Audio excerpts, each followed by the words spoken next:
Mifa production jabarani lajɛbagaw ale ni Olu TV kanubagaw Mali kɔnɔ ani Mali kɔ kan an b'a ladɔnniya k'a fɔ ko nin ye a ka émission mandi kɛnɛ sigilen n'o ye Mifa Che Une Star ye Mifa Che Une Star ye jɛmukan ye a bɛ lawaleya aw denmuso aw balimamuso Labati Dunbiya fɛ an bɛ wuli ka se an ka seko ni dɔnko tigilamɔgɔw ma minnu baarala an ka jamana kɔnɔ art kɔnɔna na bi a wulila ka se an ka fitinɛ yelen dɔ ma ale tɛ mɔgɔ dogolen bilen art kɔnɔna na ale de tɔgɔ Awa Sila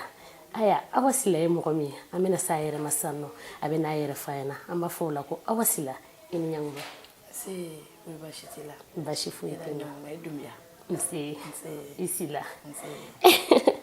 aya Awa Sila bi Mifa production ale ni Olu TV ka bolo di ɲɔgɔn ma canal kɔnɔna na an wulila ka se an ni bina jɛ ka masala kunkurunin kɛ yala o tɛ baasi kɔni Ala sɔnna ma d'accord an b'a fɔ o la ko Awa yɛrɛ ye jɔn ye kɛrɛnkɛrɛnnenya la Awa bɔra min ka na sigi min an bɛ don min na i ko bi ok Latifa ye ɲininka o la o diyara n ye kojugu waati na ma lajɛbaga bɛɛ lajɛlen fo Mali kɔnɔ Mali kɔ ka fɛn fɛn bɛ k'an su ni wagati na bɛɛ ni ɲankuma ka Mifa production mɔgɔw yɛrɛ k'aw fo dan tɛ foli min na foli diyara aw ni cɛsiri aw ka baara la voilà ni ye ɲininka o la o diyara n ye kojugu ne ye Awa Sila ye ne ye garankɛden ka bɔ Kayi mara la kɛrɛnkɛrɛnnenya la Yelemani cercle la Ɲɔgɔnbera ne ye Ɲɔgɔnbera Kayi ne ye garankɛden n fa ye Musa Sila n ba ye Diko Boko n sigiyɔrɔ bɛnnen bɛ Bamakɔ kɔnɔ yan ma kɛrɛnkɛrɛnnenya la Dugulakɔrɔ d'accord faamuyali sɔrɔla o la Awa Sila an bɛɛ b'a dɔn k'a fɔ ko Awa Sila ye dɔnkilidala ye mais Awa Sila bɛ se k'a fɔ anw ɲɛna a yɛrɛ donna musique kɔnɔna na cogo di ok n'a ye ɲininka o la ɲininkali diyara n ye diɲɛlatigɛ fɛn bɛɛ ye kanu de fɔlɔ i b'a kanu et puis ni dakan fana t'a la a tɛ kɛ musique dɔnkili kɔni Ala ye n garisɛgɛ bɛn a ma n ka baara kɛra ye mais n y'a kanu de fɔlɔ n y'a kanu donc Ala tila ka n dakan fana ka i bɛ fɛn dɔ kanu i dakan tɛ ka ye tɛ ka bɛ denmisɛnninya la musique kun ka di n ye n bɛ dɔnkiliw dada ekɔlisow la bon an bɛ don min na i ko bi n bɛ fɛ ka mun fɔ dɔrɔn musique kɔni ne y'a kanu de a tila ka kɛ n ka baara ye d'accord mais Awa Sila ye bamanan dɔnkilidala ye n'i y'a ta k'a lajɛ n'i ko ko Sila an bɛɛ b'o kɛ maraka de munna Awa Sila ma taa maraka y'a canal kɔnɔ ka dɔnkili da fo Awa Sila kɛra bamanan dɔnkilidala ye aw bɛ se ka dɔɔni ɲɛfɔ anw ɲɛna o ko kan o ɲininkali diyara n ye kojugu caman b'a fɔ y a beaucoup de gens qui se demandent mɔgɔ caman b'a fɔ ko munna kɛrɛnkɛrɛnnenya la Sila parce que Sila min don mɔgɔ b'a fɔ maraka c'est vrai maraka don parce que an bɛ maraka branche de fɛ an ye marakaw ka jeliw de ye marakaw ka ɲamakala grankɛ ne ye grankɛ de ye mais ka dɔnkili da ka taga bamanan branche sira kan o bɛɛ kɛra kanu de la et puis i bɛ baara kɛ public min i bɛ baara kɛ masse min i masse y'a yira i bɛ fɛn min kɛ o de ka d'u ye a ka ca Ala fɛ ni kanu de don i bɛ taga o sira de fɛ n'o tɛ ne bɛ dɔnkilida daminɛ don min na ne y'a daminɛ ni so welew de ne tun bɛ jelisow wele dɔɔni dɔɔni n bɛ jeliw ka dɔnkiliw dada mais ka taga ni n ye bamanan branche sira kan n y'o ta n kɔrɔmusow nɔfɛ Umu Kuyate Umu Demba Kuyate iye jo kiri jo Umu da ale ye n ba kɔrɔmuso de ye ka bamanan dɔnkili kɛ ni orchestre tun b'a bolo ne tun bɛ taa nɔfɛ kɔɲɔyɔrɔ la donc n'ale a cɛ yɛrɛ de ye courage don na n'a ko ye morceau min kɛ studio la cɛ bɛ n'a di yan n'u y'a da bi dɔrɔn u bɛ na ne b'a kɛ radio la n b'a jouer ka jouer ni kɔɲɔ dɔ tugura la dɔrɔn n'an taara kɔɲɔ dɔ u bɛ micro di yan ko n b'a da a dacogo la bon n nana to ten fo bamanan accent nana to n da kɔnɔ mɔgɔw nana fɔ i ka bamanan dɔnkili ka di i ka bamanan dɔnkili ka di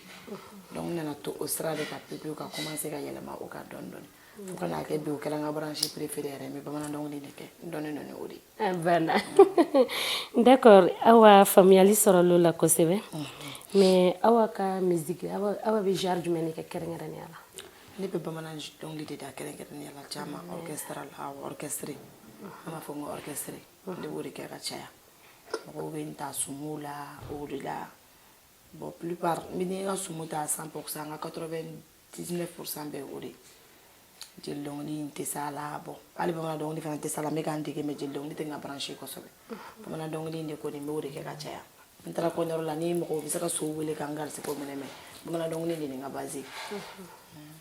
mais i bɛ se k'a fɔ an ɲɛna i donna musique la san min kɔnɔna na bon ne ye dɔnkilida daminɛ ani sisan cɛ c'est à partir de 2013 12 13 n bɛ dɔnkili da denmisɛnninya kɔnɔ a mɛnna dɛ mais ka se k'a fɔ ko n bɛ n yɛrɛ jate dɔnkilidalaw fɛ hali sisan n tɛ jate a fɛ kosɛbɛ mais n'i sera ka sumu sigi i yɛrɛ parce que kuma ma nɔgɔn quoi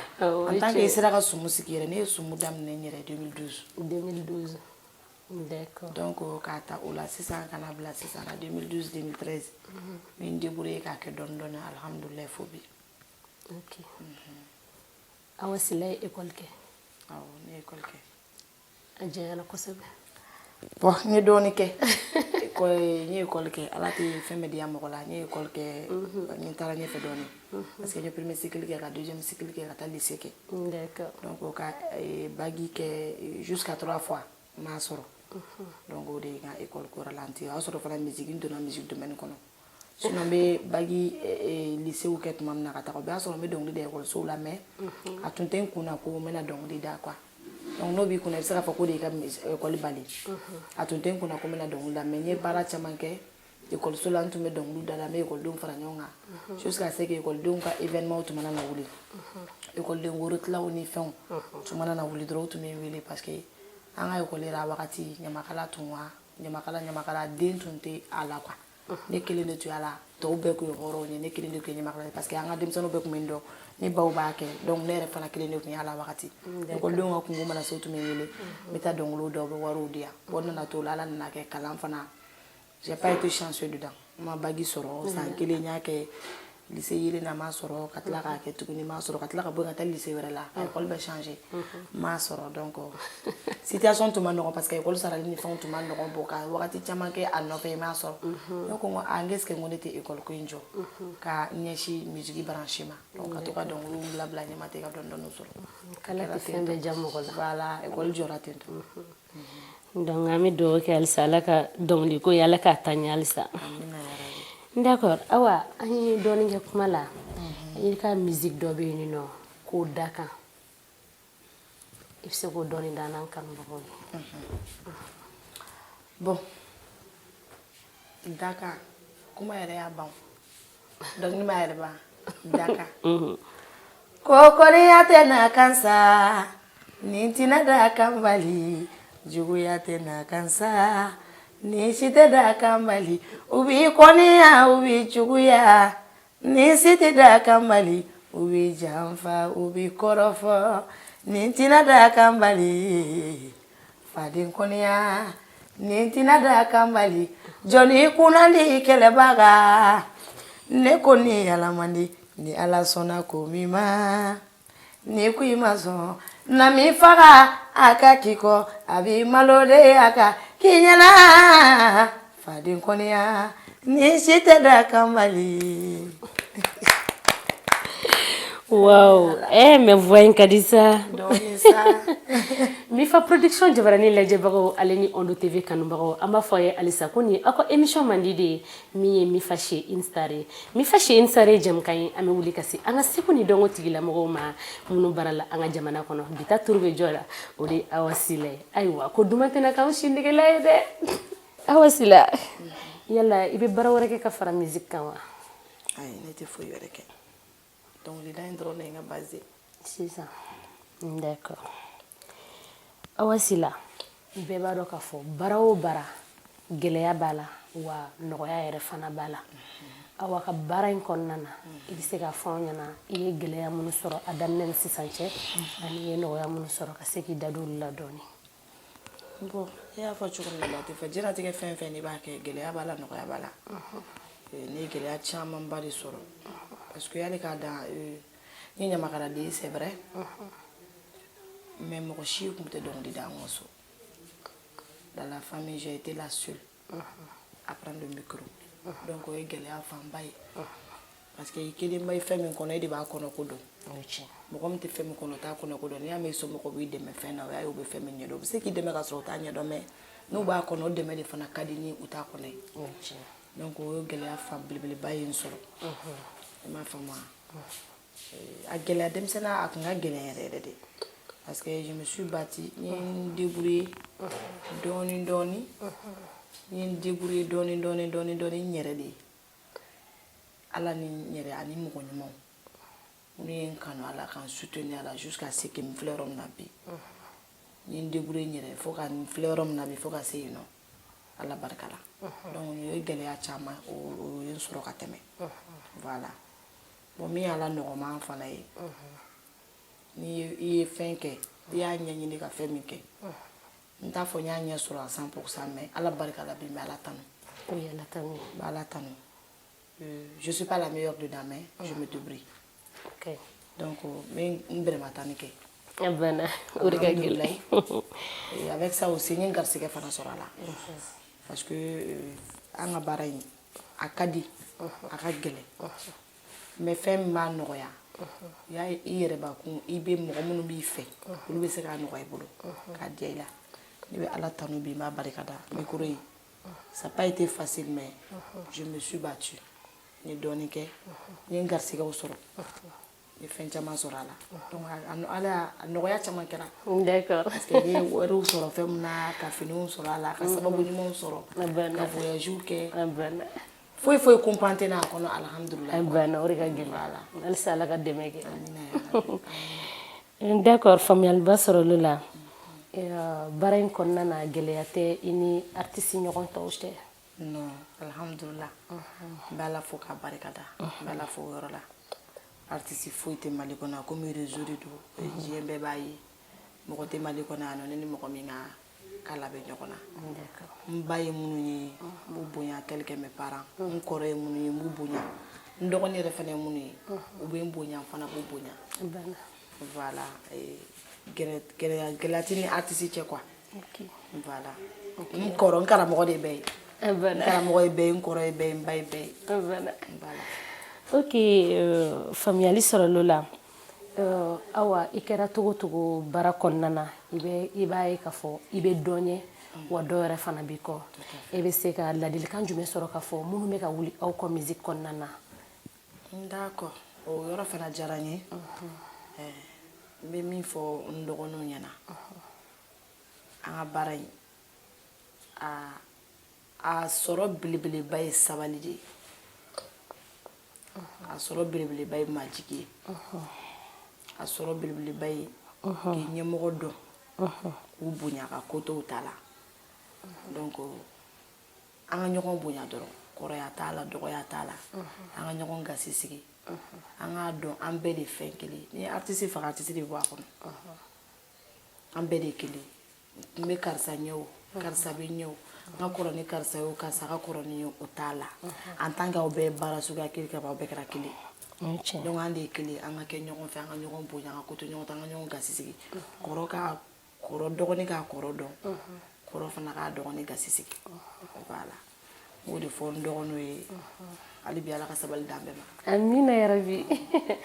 d'accord Awa Sila an ye dɔɔnin kɛ kuma la i ka musique dɔ bɛ yen nɔ ko Fulbɛ Mali donc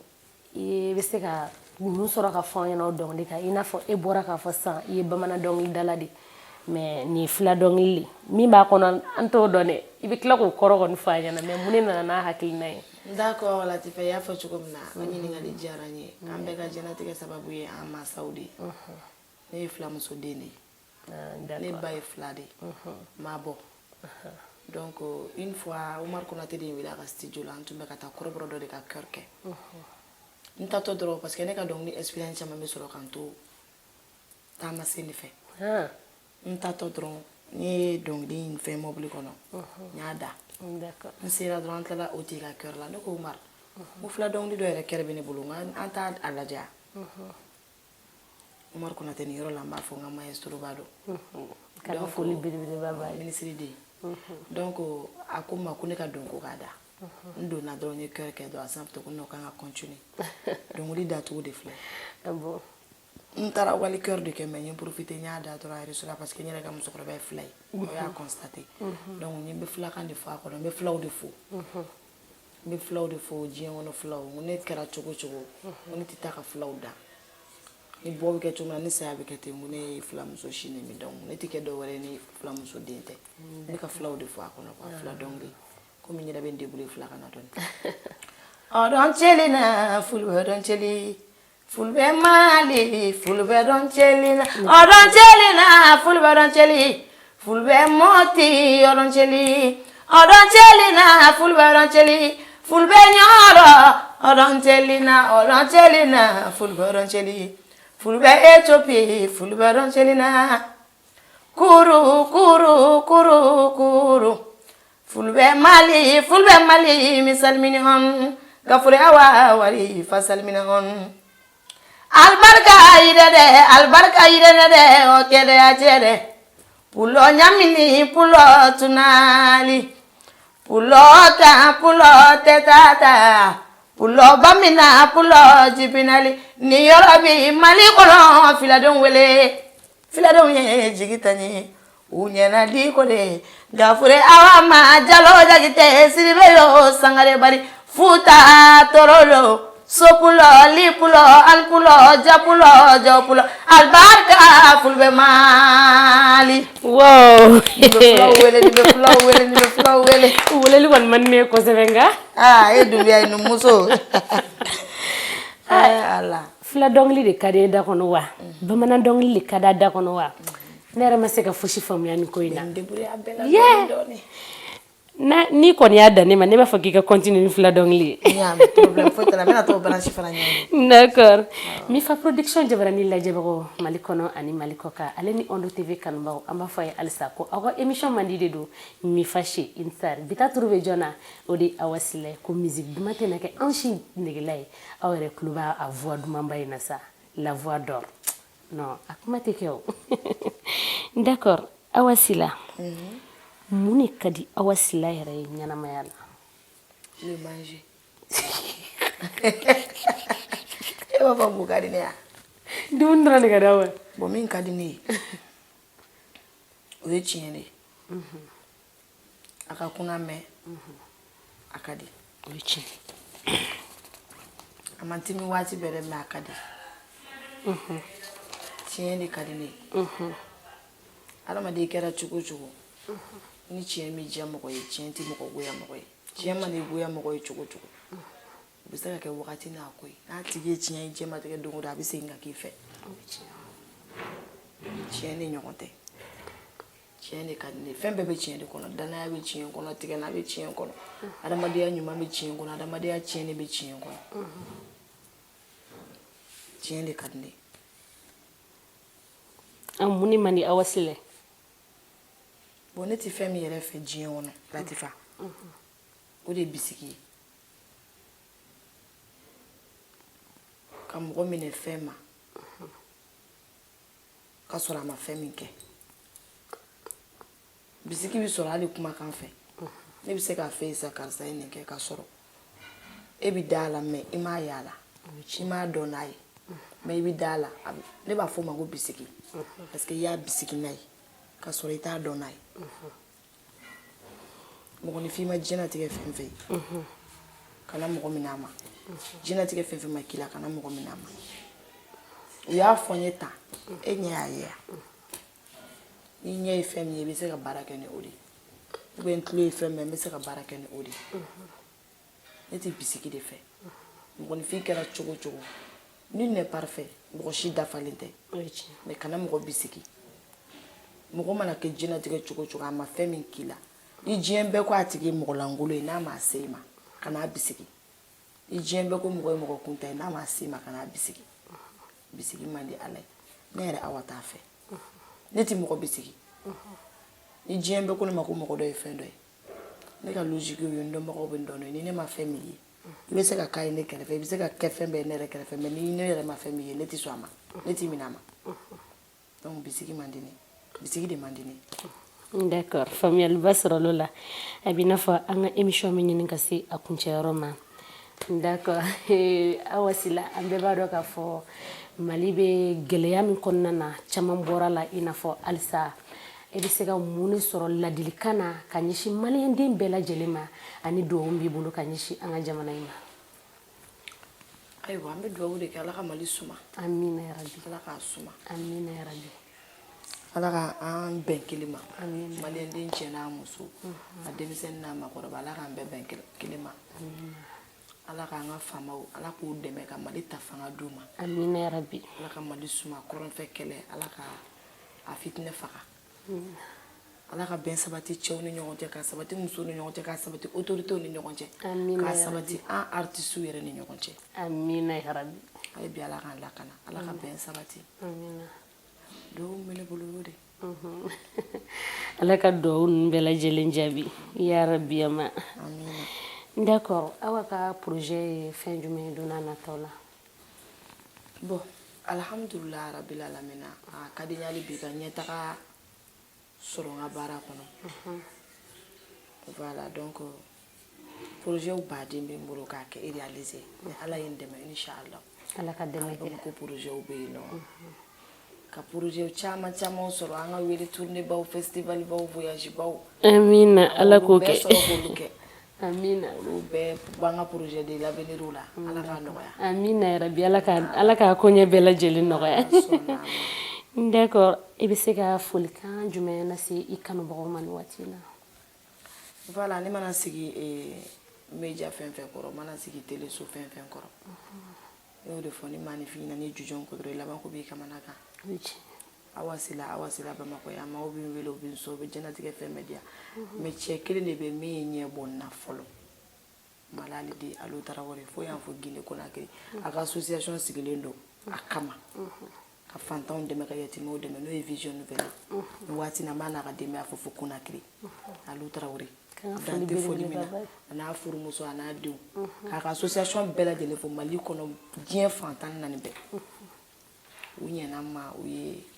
olu de ye n ko fɔlɔ kan diɲɛ artiste bɛ hami fɛn fɛn la a ka baara kɔnɔ u y'a bɛɛ kɛ n ye a banna ko ɲani k'i toro kunnaja k'a la k'i ka sababu ɲuman barika n b'i wele Bamakɔ bi n bɛ kɔɲɔw kɛ Mali kɔnɔ bi kɛrɛnkɛrɛnnenya la ne b'i wele n bɛ sumuw kɛ n bɛ denkudiw kɛ n bɛ taa concertw la mais maa dɔ de bɛ yen f'a ka sira de ko fura in ɲɛ an ka baara in yɛrɛ bɛ ten ni maa dɔ ye sira fura in ɲɛ k'a k'i fɛ k'i valoriser a ka ca Ala fɛ maa wɛrɛ b'i valoriser donc madali de a ye n valoriser a ye n kɛ fɛn bɛɛ ye a n'a ka denbaya a n'a ka association vision nouvelle n tɛ sɛgɛn o foli la n tɛ ɲinɛ o foli la vision nouvelle k'a barika ɲɛ Mali kɔnɔ Mali kɔ kan la Guinée Conakry Paris Gabon Sénégal fan o fan vision bɛ fan o fan u bɛɛ ko k'u ka Awa Sila n yɛrɛ fana bɛ n disi gosi n'o ye je suis fière d'être visionnaire u k'a barika ɲɛ donc n b'a fo ka association bɛɛ lajɛlen fo n y'a sɔrɔ n badikɛ min sababuya la n'o ye Sira Alide Salifu Yara k'a fo dante foli min na artiste bɛ hami fɛn fɛn na dɔnkilida kɔnɔ vision nouvelle y'a bɛɛ kɛ di ne u ye n sɔn tɔgɔ ka n sɔn wari ka n sɔn mobili ka n sɔn avion billet ka diɲɛlatigɛ fɛn bɛɛ kɛ n ye donc dante foli min na n b'u fo n ye n ka association fo n bɛ n jatigi bɛɛ lajɛlen fo Mali kɔnɔ Mali kɔ kan Europe fan bɛɛ n kanubaga bɛ yɔrɔ o yɔrɔ n bɛ bɛɛ lajɛlen fo an tɛ se k'an yɛrɛ kɛ foyi ye ni kanubagaw tɛ an tɛ se k'an yɛrɛ kɛ foyi ye ni jatigiw tɛ ko jatigi ɲuman sɔrɔ ye damu ye jatigi ɲuman sɔrɔ ye damu ye ne b'a la fo n b'a barika da jatigi ɲumanw na cɛman fara musomanw kan denmisɛnninw fara kumabaw kan misɛnmaninw ka bɛɛ de fo dante foli na ne Awa Sila ka di maa o maa ye ne bɛ fo tɛ mɔgɔ bɔ mɔgɔ la sisan ne bɔra taama la ne bɔra Mali la yan nɔ an taara Mali représenter Maroc 20 janvier la maliyɛn minnu bɛ yen nɔ an y'a sɔrɔ u fana u b'u faso fɛ ambassadeur n'a ka mɔgɔ bɛɛ n'a ka mɔgɔ u y'an bonya k'an kunbɛn k'an ladon k'an bɛrɛbɛrɛ ka ko di an bolo n b'u fo yan fo Maroc ka docteur Konate n'a muso fo tanti Limi ne yɛrɛ ba jɛnatigɛ bonya foyi tɛ u ma min k'an ye Maroc ne ni n badenkɛ kun taara Prince Diallo a kɛra kanu ye a kɛra hayu ye a kɛra jigitugu ye maa bɛ taama ka bɔ i faso la ka taa jamana dɔ la n'i ma t'i ɲɔgɔnnaw sɔrɔ yen nɔ i bɛ ɲugu i yɛrɛ la donc kuma foyi tɛ ne Awa da n kanubagaw dan t'u la n ka finikalalaw fara galadonnaw kan Ala ye ne ladiya baara in daminɛ ni bi cɛ ne ma sɛgɛn foyi la finikalalaw bɛ n fɛ u bɛ n bari galadonnaw bɛ n fɛ u bɛ bazɛnw di yan Mamu de ye gala bani cogo b'ale yoo desani fini bɛ di yan heure bɛɛ seconde bɛɛ kunkolow bɛ digi salontigiw donc an tɛ se ka kɛ foyi ye n'an kanubagaw tɛ ka foli belebeleba bɛ kanubagaw ye aw yɛrɛ fo Mifa production ba tɛ fɔ ten o de don ni bɛ se i bɛ se k'aw yɛrɛ fo dante foli foli diyara an ye an yɛrɛ ka foli belebeleba b'i ye barisa n'i y'a mɛn an bɛna an sigi k'an bɛ kuma i yɛrɛ sɔnna k'a diya n bolo de o de kosɔn an sera Ani yan aw nɔ bi taala ni ɲɔgɔn ye. donc an bɛ foli belebeleba d'i ma halisa mɔgɔ minnu bɛ jigiya la ala k'u mɛn i kɔrɔ ala kana aw tigɛ ɲɔgɔn na yarabi ma foli belebeleba b'i yɛrɛ ye kosɛbɛ donc an bɛ foli lase an ka kameramani yɛrɛ ma ko ɲunu tɛ san sɔrɔ juru kɔ n'i y'a mɛn i ɲɔgɔn doniba t'a la ɲuman ɲuman de b'i la ko foli belebeleba y'a yɛrɛ ta ye ka Mifa production baarakɛla bɛɛ lajɛlen fo ko nin bɛ dansigi kɛ an ka bi émission na nka an b'a fɔ ye halisa a kana ɲinɛ ka abonné an ka chaîne manden na n'o ye Mifa production sur YouTube ani fana Ondu TV émission in ka se k'a sɔrɔ ka filɛ chaque samedi 20h15 Ondu TV sanfɛ k'o lase kanuba bɛɛ lajɛlen ma sisan nɔ awa ka son dɔ bɛ yen nɔ ni ma fili dɔnkili in bɔra a ma mɛn kosɛbɛ Armé Malo Fasa donc i bɛn'o dɔɔni da n'an kanubagaw ye nka ɲani k'a da mun nana n'a hakilina ye awa ye dɔnkili in bɔ kɔsa in na. Latifa ye ɲininka o la fana diyara n ye Armé Mali yɛrɛ y'a fɔ cogo min na an ka faso lakanabaaw an bɛ waati min ne ma fili ma ɲina an ka jamana ɲɛmɔgɔya tan bɛɛ k'a d'u ma n'o ye transition ye ni wagati na ni yɔrɔnin na n b'u fo a sini n'a ka jama bɛɛ lajɛlen dan tɛ foli min na bon an bɛ lakanali min kɔnɔ bi an bɛ bonya min kɔnɔ bi an bɛ karama min kɔnɔ bi an yɛrɛ sen b'a la Armé Mali jɔda belebeleba b'a la donc se wɛrɛ tɛ anw dɔnkilidalaw ye o ye ka dɔnkili da k'u dɛmɛ n'a ye k'a yir'u la k'a fɔ on les soutient an b'u kɔ donc bɛɛ n'a ta kɛcogo don anw ye datigi min an fana b'an ta da n'an da de k'a cari diɲɛ ɲɛfɛ maaw k'a lamɛn u b'a dɔn an fana b'u kɔ awɔ ne ta da kun y'o ye. D'accord i b'o dɔɔni da n'an kanubagaw ye. Fasodenw an ka fara ɲɔgɔn kan an ka Armé Mali dɛmɛ ne ko foyi tɛ sabati lakana kɔ an ka Armé Mali ni bara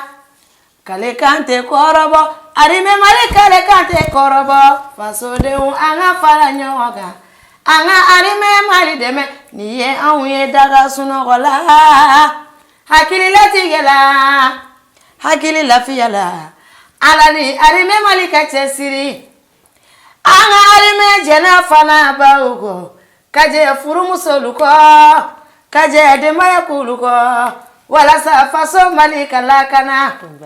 malidenw an ka fara ɲɔgɔn kan an ka Armé Mali dɛmɛ i jo b'i cɛw la Armé jo b'i cɛw la Armé n'a ka kɛlɛ kɛ marifaw jo b'i cɛw la ko Mali bɛ lɔbɔlɔba